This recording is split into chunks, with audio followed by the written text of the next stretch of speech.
I'm Robert Cavuto, and today on Metal Rules, we're speaking with the godfather of extreme metal, Tom G. Warrior, for the release of his Hellhammer tribute band, Triumph of Death's live album, Resurrection of the Flesh, due out November 10th. Welcome. Thank you so much for taking the time to speak to me. It's always an honor. Well, the honor is very mutual. Thank you for thank you for having me. Yeah, we spoke about almost a year ago to the date for Celtic Frost's Dance Macabre box set. So it's nice to catch up with you again, and I was excited about this release too. So it's great getting material from you. Well, thank you very much for the interest. When you call me the Godfather, well, it makes me feel very old, but I'm slowly also approaching this in years, so it starts to match now. Well, it's maybe not the Godfather as age, maybe the Godfather as experience. Think of it as that, right? And wisdom. The Godfather of no talent, yeah. Oh, no, that's not true. That's not true. So many fans do think of you as the Godfather of extreme metal, death metal. So, you know, it's, and you deserve it. It's well deserved. But there you have it. There you have it. The honor belongs to the people in the audience. They put me there. I'm here by their grace, and what they've given me is a gift of immense proportions. Yeah. And I'm infinitely grateful for this. They're very loyal fans. Looking back on the days of Hellhammer, it seemed to fill a void for fans maybe that didn't exist at the time. There was maybe more of a commercial rock sound. There was more of the glam. So this Hellhammer was really something that was really outside the norm. Would you agree? Well, what you have to understand is that Hellhammer was an underground operation. For most of the time of Hellhammer's existence, there was no record deal, no management, no concert agent representing us. So yes, it did fill a void, but it filled a void for us personally. It was a bunch of guys who all encountered enormous difficulties in their private lives, who had very problematic time growing up for various reasons, parents and so on. And by chance, we met each other, and we put that pain, that frustration, and that anger into the music we wrote. It was basically screaming out of us. So because it was basically unknown across the globe, it was really filling a void for us first and foremost. Right. And that's the best type of music, when you do it for yourself. And then if other people follow and like it, then that's even the benefit of it, you know? I agree. It was very pure, very honest, because there was no agenda behind it. There was no record company telling us to promote anything. It was really, really pure. Were you actively looking for management? Were you actively looking for a record company with the 3 demos that you did? Because it's odd that you never got picked up. We were actually looking for a record deal during the last months of Hellhammer's existence. Of course, famously, we eventually received the recording contract by Noise Records in what was in West Berlin. As far as management, there wasn't really no manager in Switzerland that would have considered us at the time. There was no extreme metal scene, and what we were doing turned people off rather than on. Really? And there was like 1 or 2 maybe music managers in Switzerland, but they catered to commercial music. They wouldn't have touched us with a stick. The same goes for concert agents. Really? So you Hellhammer never even played out? You just created these demos and gave it out and handed it out or sold it? We sent them in envelopes, the old school, across the globe, looking at the back of the records that we loved, looking for the addresses of the record companies, or looking through the early issues of Kerrang magazine for contacts, and then sending them out by hand. And this is basically how we came across the record contract with Noise Records in West Berlin. A fanzine to whom we had sent the demo forwarded it to Noise Records, who were a brand new label looking for marketable metal bands, and they saw the photos of Hellhammer. They didn't like the music, but they later told me, we signed you on the strength of the photos. We knew those photos were marketable. That's awesome.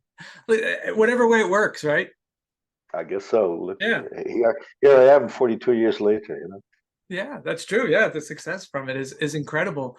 Because every band starts out like you, but most bands do cover songs to try and break in, and and so on. You guys went right to the original material and worked hard to deliver it. So, what about concerts? Were you playing out at concerts live, even clubs? We eventually, after doing some demos, we tried to get some concerts. There were some people in our vicinity trying to organize some metal concerts, and we applied to them, and they just laughed at us. They didn't really Wow. take us serious. Again, there was no extreme metal scene, and to their ears, what we were doing at the time must have been like pure noise. Right, right. So what we resorted to was we had a fairly large rehearsal room, an old bunker, and we had ever increasing groups of friends and their friends coming to our rehearsal rooms on weekends, for example, and we would play private concerts of 1 or 2 hours to them Awesome. in our underground bunker, which was a lot of fun. But that's the extent of the live exposure that we got. Wow, incredible. I know there was the 3 demos. Was there any more demos or riffs created back in the day that didn't make it on those demos? There was there Point of was a fault? there was a number of songs that existed, but that was never recorded. Unfortunately, I cannot remember any of those except one, and that one song is always in the back of my head, and maybe one day I'll complete it. That would be But awesome. unfortunately, we hardly had any funds at the time, so we couldn't record everything we wanted to, and some of these songs are lost forever. Yeah, that's a shame. Yeah. I love the album. It was really powerful, Resurrection of the Flesh. How rigid are you with the other members in Triumph of Death when it comes to replicating the live parts of Hellhammer? Well, I have a rigid idea of how I want it to be. I want to play this music as close to as Hellhammer would have played it as possible. Right. But I don't have to be rigid with the members because I think we're all on the same page on this, and we really understand each other. I really made sure I have band members around me who have the same objective, who have the same understanding of music, at least to the extent that you can have it Yeah. post Hellhammer. So it's not something I need to enforce. I think we all want to do it very authentically and very respectfully to Hellhammer. Right. No, and I get it. And it does sound very true. How much of do you have to go back and relearn and how the parts and how much of those songs are in your DNA after 42 years? Um, Actually, both things applied. Some of the songs I could astonishingly remember after decades. I mean, you have to also realize they're not so complicated. It's really Hmm. punkish, 1 or 2 riff songs. Okay. Some of them I could remember. Some of them I actually had to sit down, listen to, transcribe, and relearn like a Wow. like a beginner. Yeah. Because even though yes, I wrote these songs, but I also become in the intervening 4 decades, I've become a different person, a much more mature musician. So sometimes it was quite a stretch to go back and try to live what the young Tom lived through. Yeah. Yeah. Lived what you did when you were 18 years old, right? It's tough. Yeah, exactly. Yeah. Exactly. And Hellhammer was always a trio. But what was the decision to add an extra guitar player for Triumph of Death? Hellhammer was a trio for most of the time Okay. of the 2 years that we were together. But at the very end, the last 1 or 2 months, we were a 4 piece. And that was the direct result of us recording the Apocalyptic Raids EP for Noise Records. Mhm. And everybody, including the band, being unhappy with the production and the execution. And we all thought we need to step up. We need to become a better band. And our jerk reaction was to knee jerk reaction was to add a guitar player who was slightly better than we were. Of course, that wasn't the key. The key was like that V would become better, but we first needed to learn that. So Triumph of Death, the band, is basically emulating the very last Hellhammer lineup Right. because 2 guitars Oh gives you yeah. more power, of course, on stage. Yes, absolutely. And what's touring like? Are you guys? I know you recorded this show in 3 different cities or countries. Where else are you taking this? Will we see it come back to the United States or anymore? What's going to happen with it? Well, there's a fairly good chance that we come back to the United States. We've Awesome. been welcomed greatly there. It was a huge honor and a huge pleasure, and we've been all across the globe. We've been to Australia and South America, North America, and everywhere. This and there's some talk about doing Japan. So I'm fairly sure there's a good chance that we return to North America.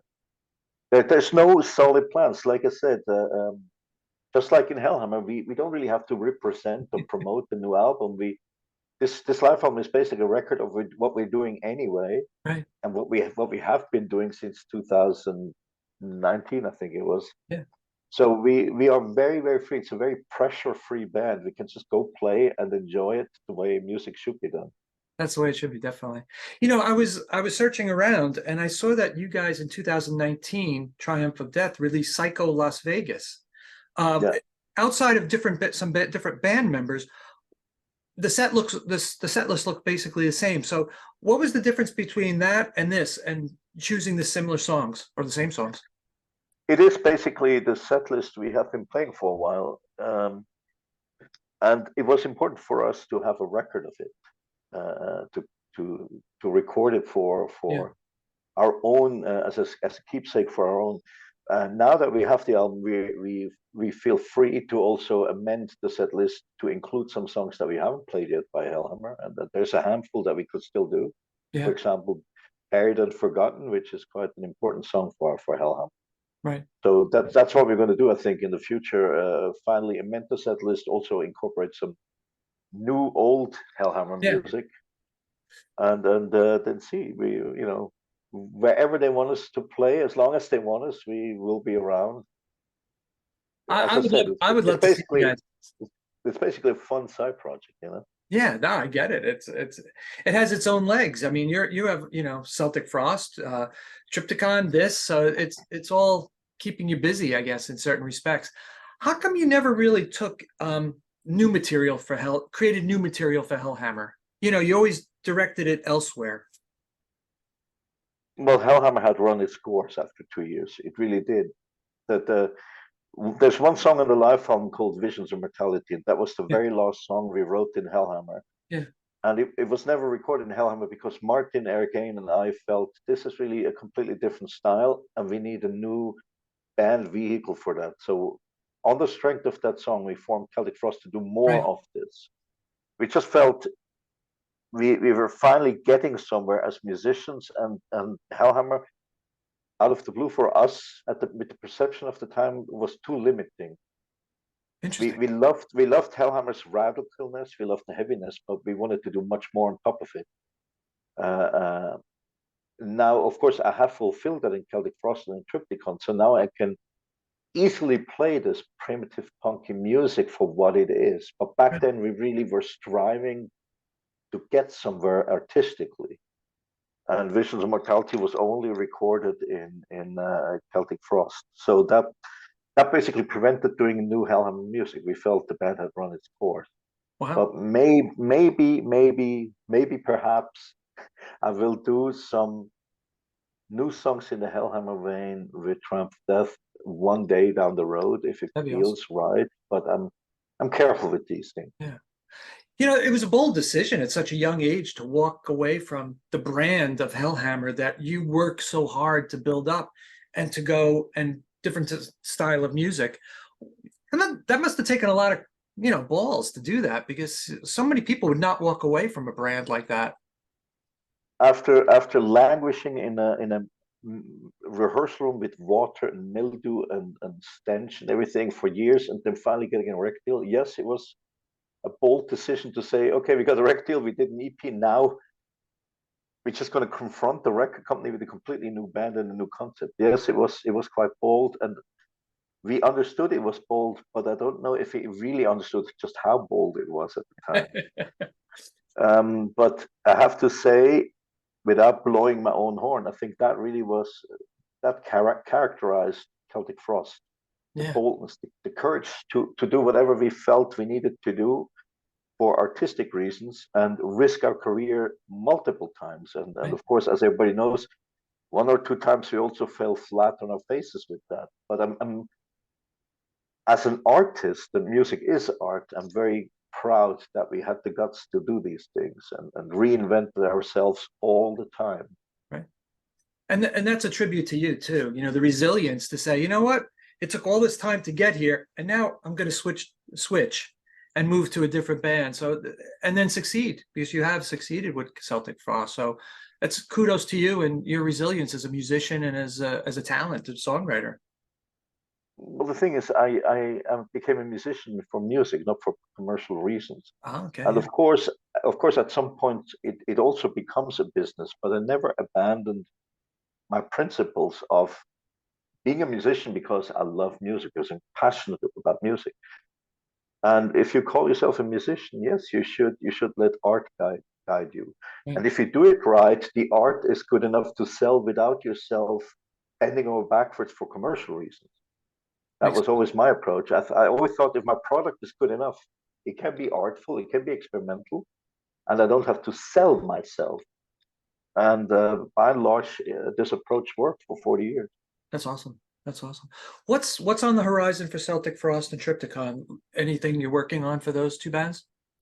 Well, Celtic Frost, of course, is a dead entity after the death of Martin Arcane. Yeah. But I mean, Trypticon is basically the continuation of Celtic Frost in Right. many ways. And we basically right now have only one objective. We really are not looking at anything else. The only objective we have right now is to the next studio album, which is way overdue.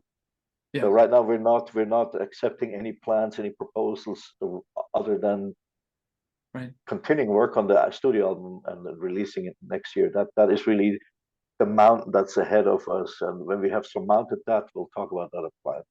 Yeah, because I really enjoyed the box set for Celtic Frost. And sometimes, bands put out not necessarily new material, but new items to go along with that. So I was just wondering if there was anything like that on the horizon from the band. Something in Well, development, reissues or anything else. well, there's not too much material, and I think No? everything has been issued.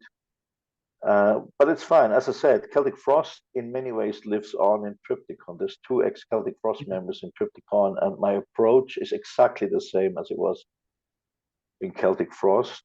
Also, I'm still sitting on a mountain of songwriting demos from the Monotheist times that I have used occasionally on Trypticon's albums, and I will again use one or two songs for the next Trypticon album.